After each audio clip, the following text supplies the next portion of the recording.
friends. We're talking about how to feel better today. And speaking of feeling better, I've got some congestion and a bit of a sore throat. So don't mind if I am trying to clear my throat. Um, and, you know, the things that we're talking about today is actually not going to help with things like what I'm dealing with right now. Sickness, viruses. No, that's not the focus of this conversation around how to feel better. Um, Really, today's focus is about how to feel better emotionally. And let me talk a little bit about why that's the focus. Um, and then let me also give you a preview of what's coming. So, we're going to talk about this difference of feeling better emotionally versus physically. And then we'll talk about why. Why feel better? Thirdly, what's the problem related to feeling better? And then finally, how do we do it? How do we feel better?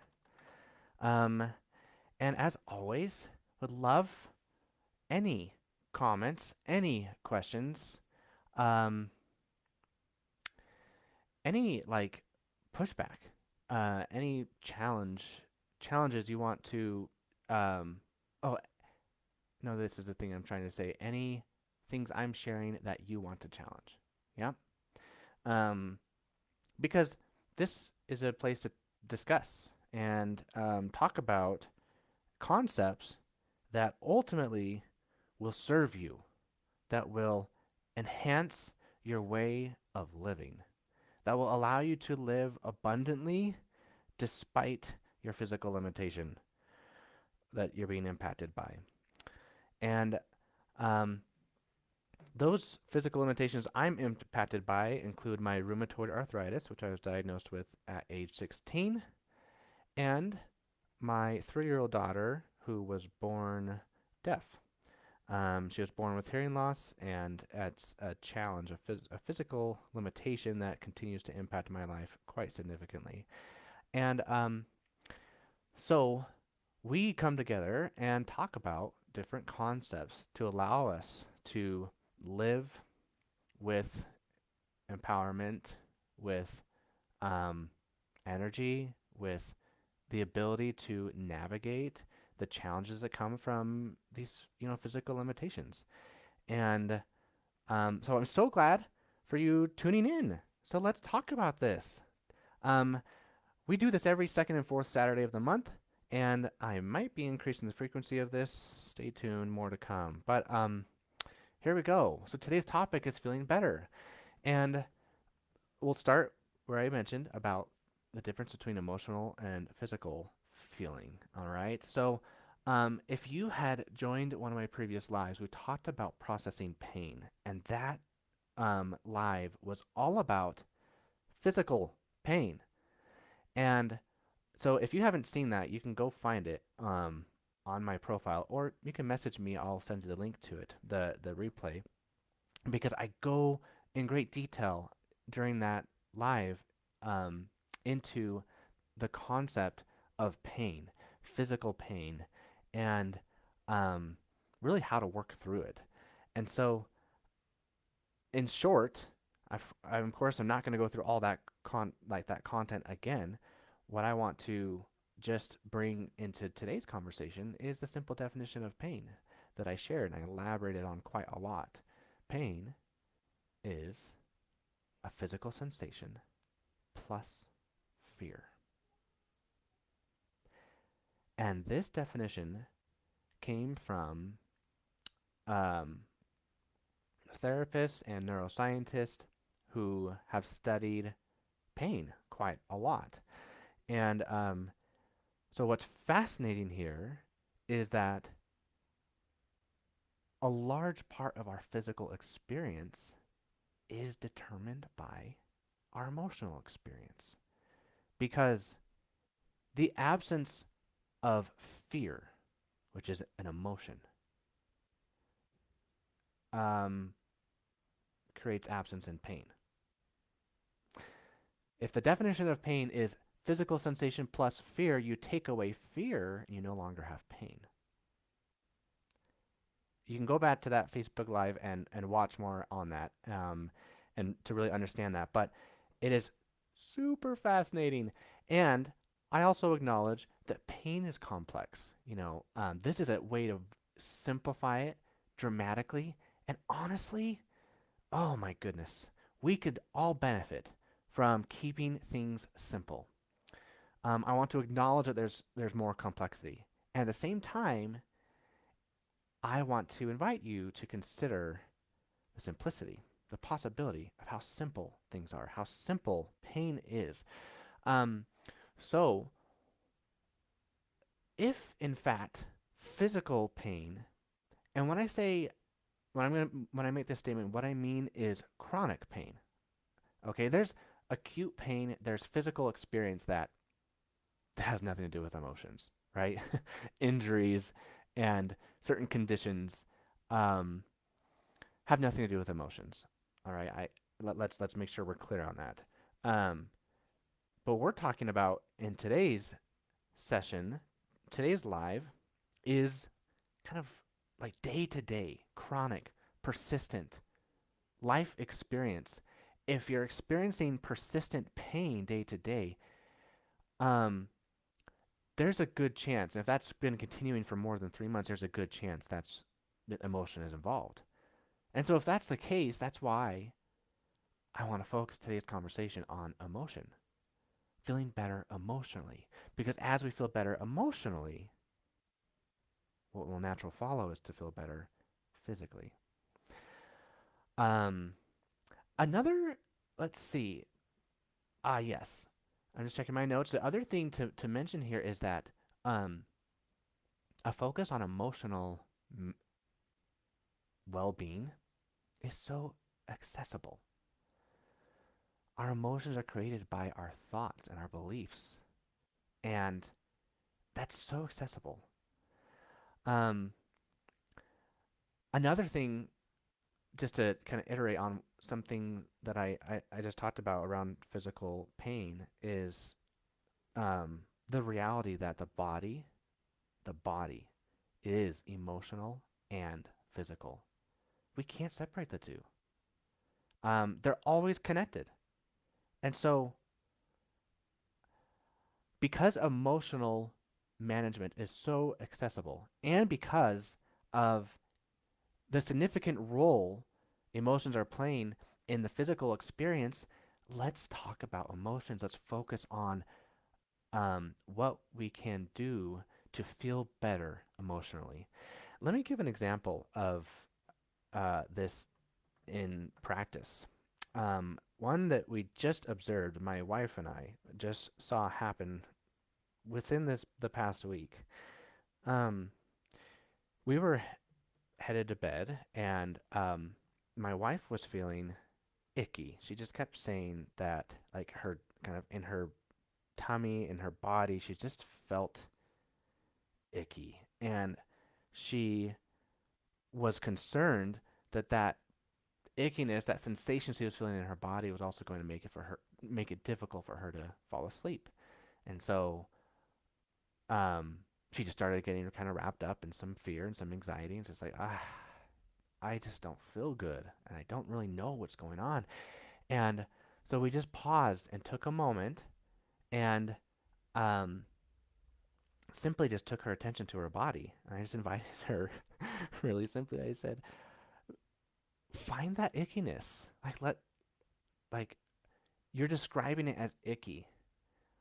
Um, somewhere underneath that concept of ickiness is a sensation. There's a sensation that can't be described with words. Icky is a word you're using to describe this. But let's get closer to the sensation and understand just what that sensation is like. And that's all I said. I just paused, and she took a moment, and then I asked, like, where is it? And bring your attention to that part in your body. And then she said, I found it. I said, okay, now be present with it. This is a sensation, and it's not dangerous. It's just there. And see what it does. See if it moves. So we took a moment to just do this really simple activity that brought presence to the physical sensation. And within literally like 2 minutes, my wife said, "Oh my goodness, I feel so much better." So what happened here was that we didn't have a physical intervention. We didn't help her feel better physically by focusing on the physical or changing the physical.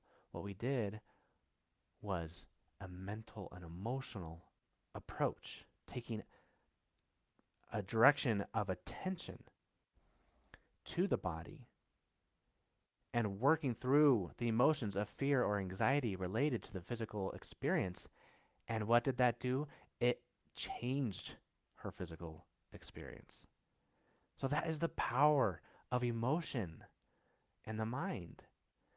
And so that's why we're focusing today on feeling better emotionally, which in many cases could help you feel better physically.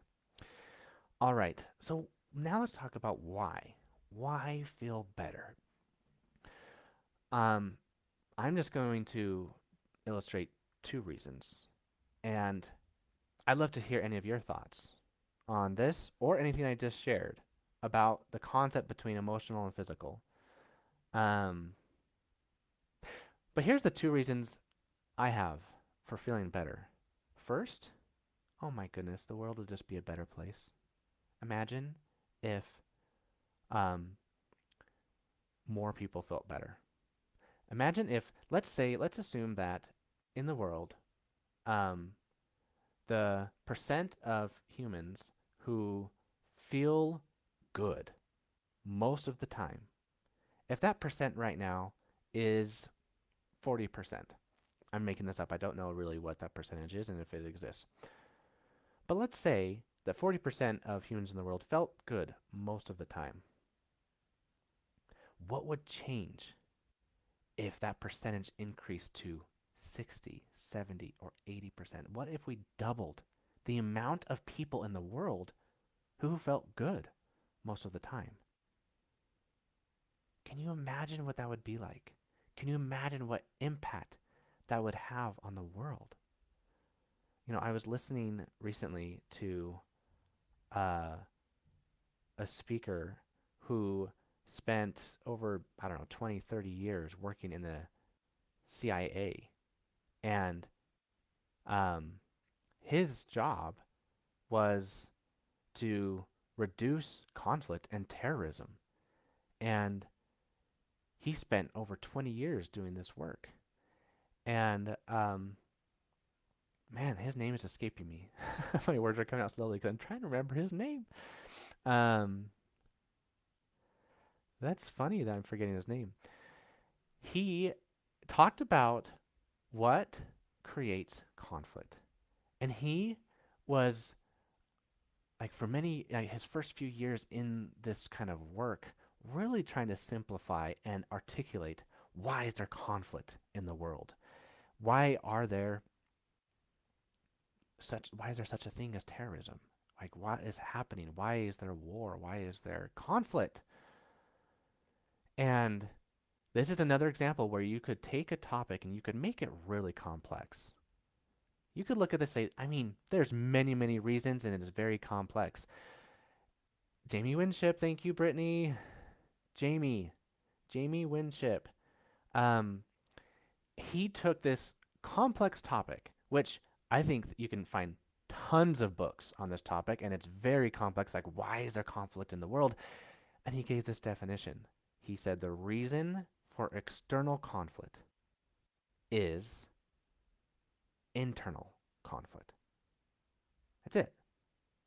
All conflict taking place that we can visibly observe and see in the world is the result of conflict within. Oh, think about that. Oh my goodness. In other words, feeling bad emotionally leads to conflict in the world, right? Internal conflict leads to external conflict. So imagine if the world felt better. More people in the world felt better. We'd have less internal conflict, less internal suffering, which would lead to less conflict in individuals' lives and in the world. Whew, so powerful. I mean, that alone, it's like, that's our case, that's our reason. Let's together work towards feeling better. Okay, the second reason is it feels good. I mean, feeling better feels good. Um, and feeling good is very, like, getting to a place where you feel better is very motivating. We are creatures wired to avoid pain, save energy, and what? Seek pleasure. This is part of our motivation, is to seek pleasure.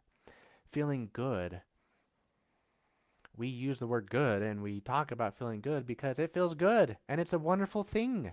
It feels good in our body and it overall improves our life. We know that. This motivation to feel good is so strong, in fact, that in the pursuit of feeling good, we get all kinds of problems like drug abuse, alcoholism, sexual abuse, and that list can go on and on. It is such an innate desire and need that it actually causes a lot of problem because people are trying to feel better and unsure how to get there. Here's the thing, you can actually feel good without a negative impact. Without a net negative impact, we can feel good. Why? Because feeling better emotionally is 100% in your control. You don't need anything outside of you to feel better. Because emotion, every feeling, every feeling you experience comes from a thought. A sentence in your mind is what is creating your feelings. Of course, there are scenarios, real cases where there's a chemical imbalance and that needs to be addressed.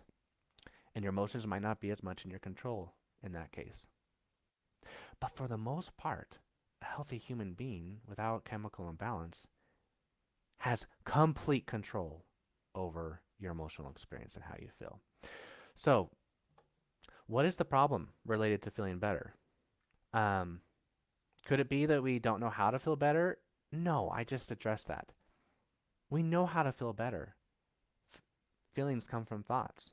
So, how do we feel better? We change our thoughts. It's really simple. Um, so, here's the problem. The real problem is that we are so often letting our mind manage us rather than us managing our minds. I mean, some of the biggest pain points, especially when, I mean, for us, like dealing with a physical limitation. Um, Speaking of my more than 16 years of experience with rheumatoid arthritis, and then having a shocking day in the hospital when my daughter was born and finding out that she had permanent hearing loss, this pain, this emotional experience, the negative emotional experience comes so much from feeling like a victim, feeling like there's nothing I can do to change the situation, feeling that I was dealt with this trial, this circumstance, this challenge. I had no part in creating it. Rheumatoid arthritis, that came from genes, genetic history, family history. It's like that wasn't something I created, and I have no control over it. I'm a victim to this. And then having a daughter born deaf, we did nothing to contribute to that. It just happened. And we have no family history of hearing loss. Like, what are the chances? I'm a victim. This mindset, this place mentally and emotionally is such a huge source of pain. It's perfectly valid. It's very easy to go there, and there's good reasons to feel like a victim for the reasons I just stated. It's true that I couldn't control like whether I got RA. I also couldn't control whether my daughter was born deaf. Those things just happened completely outside of my control. So I'm perfectly validated to believe I'm a victim. But even if it's perfectly valid, even if there are some facts to support that I am a victim, that doesn't change the fact that being a victim feels bad.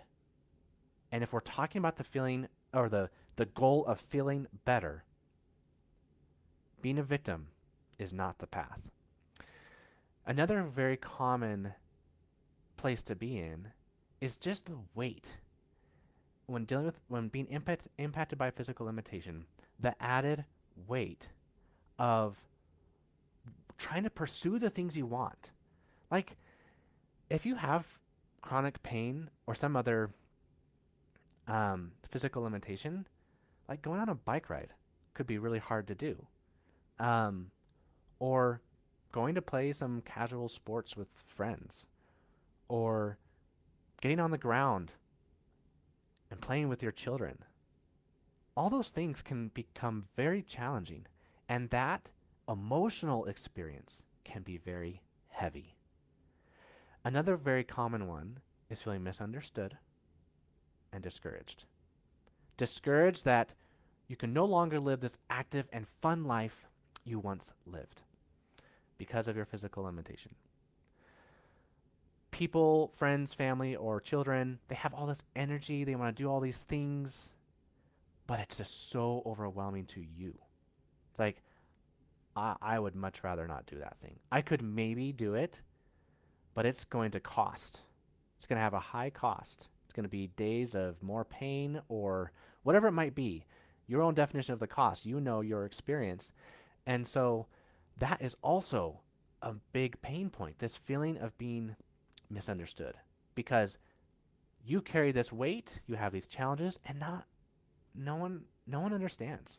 Even other people with RA, I have family members, aunts and uncles, and um, their experience with RA is also unique, and they don't fully understand exactly my experience. And so it's so easy to get into this place where um, you're just constantly focused on how no one understands you. I'm telling you, this is not the path to feeling better. What keeps us up at night? Oh my goodness. Here's the thing, too. When dealing with a physical limitation, what keeps us up at night is the extreme. Like thinking of the extreme. Um, I, for years, was so focused on the extreme, and actually, I still find myself going there. And this is what I'm working on every day because I'm so concerned about future consequences. Because of my rheumatoid arthritis, I'm on disease modifying drugs. And despite being on those medications for years, I've also had chronic pain. And only recently, through this work, through mental and emotional work, I have been able to change my experience of pain. However, I still have the disease. I'm still on this medication, and have so often been up at night being concerned about the side effects, the future consequences. I'm like, um, the potential breakdown of my organs, liver, um, and from the toxins, potential toxins created by this medication, and also I have a much higher risk for infection, and I've dealt with infections repeatedly, and I just think about the possibility of premature death. Okay, this is an easy place to go to when dealing with a physical limitation, and this place is not the path to feeling better. um, Here's what's often creating the weight. We have this scenario where being impacted physically, and we're carrying this weight, and the weight looks like this. This isn't fair. No one understands me. I can't do what others do. The old me is gone. It was taken from me. My life has been robbed. My life is harder than others' life. I have to put forth so much more effort. I'm being worn down every day. I have to fight the fight. I have to keep being strong. I could keep going on. There's so many thoughts.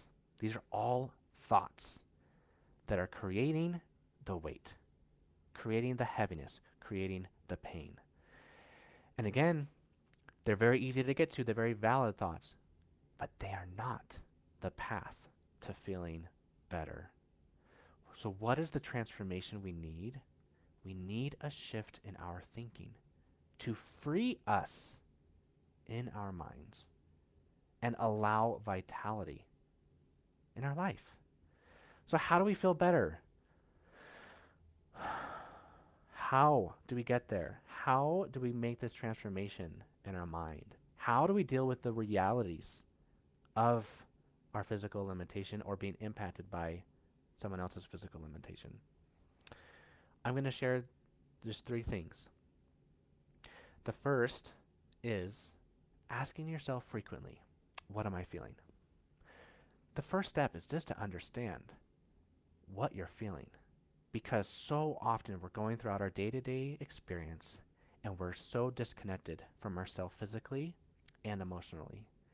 And the first step to become the captain of our ship and to become the boss, the manager of our brain, rather than being managed by it, the first step is to understand what's happening, understand what's currently going on. So asking frequently, what am I feeling? And identifying the emotion. And then the second question, do I want to feel this? And then based on the answer to that question, you can determine what to do next. Recently, when we found my daughter's hearing loss, just over the past 2 months, we found out that her hearing loss, which was moderately severe, has gotten worse. It's now in the severe levels, even ranging into profound levels of hearing loss. I found myself in anger when I first learned this news and as I was processing it. And I asked myself this question frequently: how am I feeling? Or what am I feeling? And I knew, I'm angry. I'm angry. And then I asked, do I want to be feeling this? And the answer, for about a day or two, my answer was yes. I wanted to feel angry about the situation, that her hearing loss was getting worse. And I didn't expect that. I didn't know that was coming. And I just thought, of course, went to all the extreme scenarios of what this means for her life and how much worse her life is going to be now, and all these things. And I was angry, and I just let myself feel anger. And sometimes your answer is, yes, I want to feel anger, or I want to feel heavy, or I want to feel misunderstood, I want to be discouraged. But it's so key to acknowledge what feeling you're experiencing and to take responsibility for it. Because your emotions are your responsibility. They are within your control. And so let's take that responsibility fully and own it. That's one tip or tool around how to feel better. The first step is to really understand what you're feeling and to decide consciously if you want to be feeling it. The second is to understand fears. I've shared a few examples related to my fears with rheumatoid arthritis, my daughter's worsening hearing, and I have more examples that just happened this week. Our children, so we have 4 children, and all 4 of them have been sick over the past 2 weeks at some point. And it's just a cold virus, but it's been kind of nasty, and they're coughing a lot, and they've also had some fever, and it's keeping them up at night.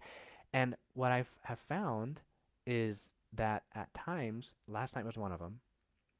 My 6-year-old daughter was awake quite a lot last night, And I found myself up helping her and thinking thoughts like, gosh, I'm concerned I'm not getting enough sleep. I'm going to be exhausted on Saturday, you know? And I started feeling, I'd have moments of feeling um, anxious. Anxious was the feeling.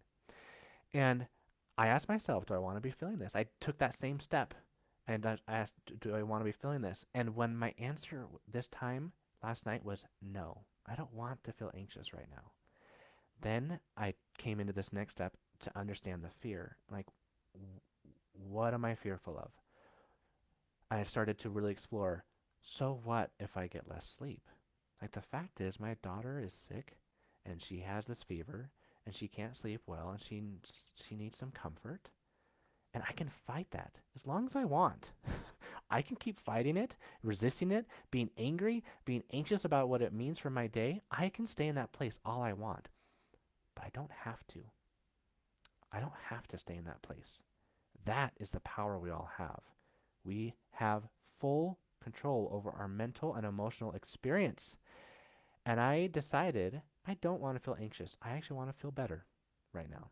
I want to feel calm. And I want to be able to relax and go back to sleep as fast as possible because she's probably going to wake me up again in 30 minutes. And so that's what I did. So I understood the fear. The fear was related to um, what lack of sleep would do to me today, how it would negatively impact me today. And I just surfaced that fear and I looked right at it. And I'm like, you know what? What is lack of sleep?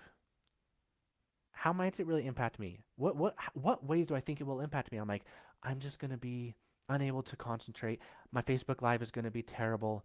I'm not gonna be able to articulate, and I'm gonna have a headache, and um, I'm not gonna have energy to be play with my kids. Like those are all the things, and I just got myself to accept.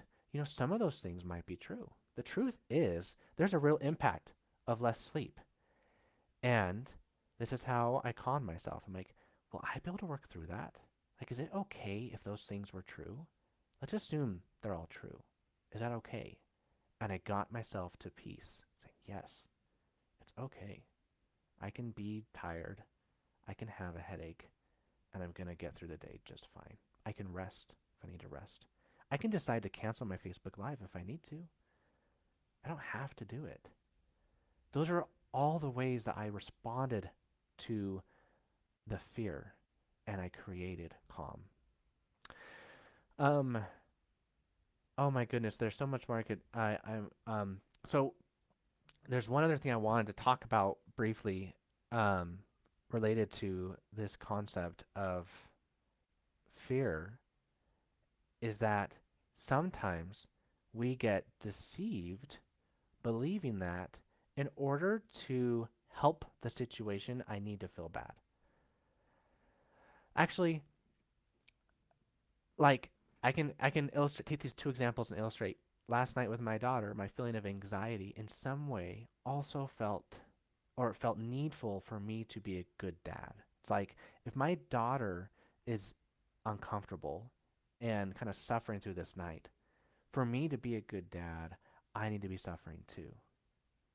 Or for me to be aware of her needs and to help her, I need to be like anxious. But that's a lie. We don't have to feel bad to create solutions. Feeling bad is not needful to help others or to help ourselves.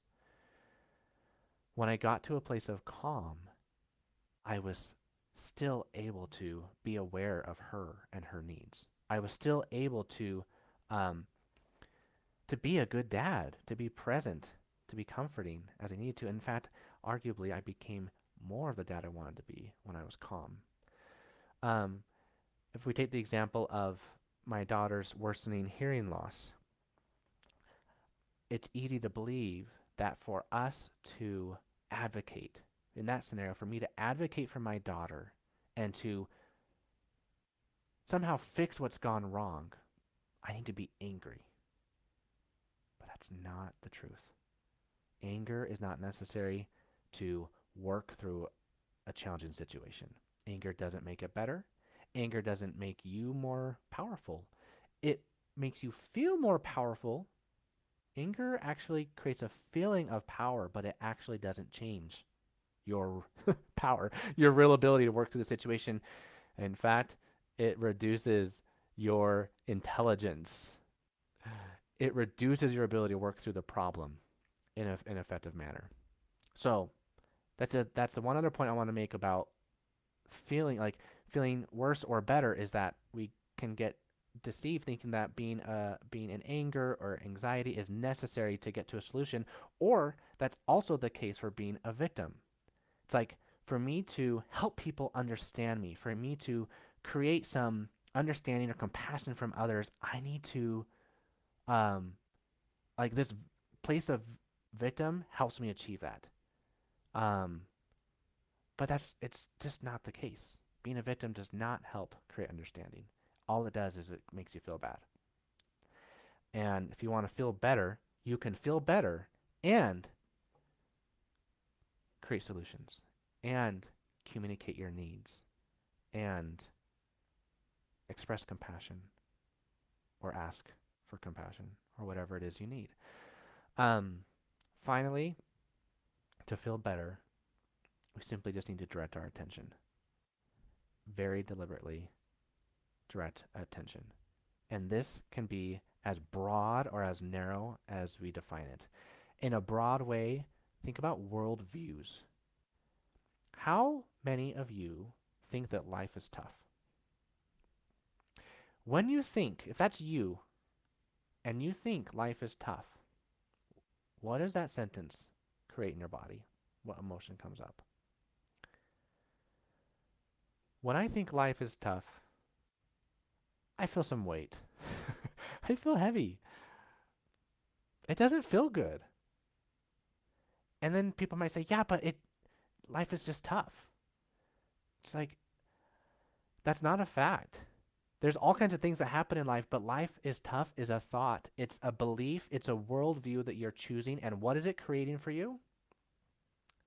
It's creating whatever emotions coming up for you. For me, it creates heaviness. And again, what would change in the world? What would change in your individual life if you felt better? And I asked myself this question. I'm like, hey, what would change if I decided to feel heavy less often?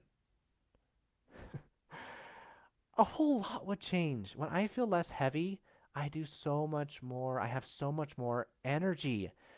And this is the crazy thing. People think that their physical limitation is just draining them. It's like wearing on them. It's some of those thoughts I shared earlier. I have to fight the big fight. I have to put in so much effort. Um, I have to keep being strong. The thing is, the physical limitation isn't actually draining you.